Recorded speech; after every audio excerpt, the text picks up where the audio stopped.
In many manufacturing environments, warehouse tracking tasks will be simplified if one item is able to have link with another item.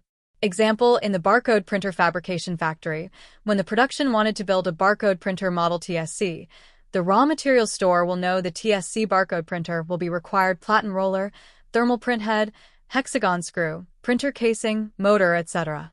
AGen uses the term bill of materials, BOM, in this demo. Other terms you may use include parent-child relationships, kitting, SKU mapping, SKU consolidation.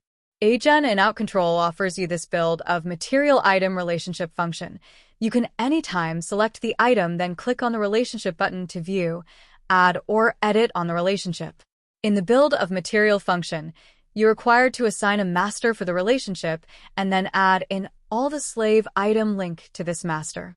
To add child item to the master from Item Master Listing, select the item master you want to add child item.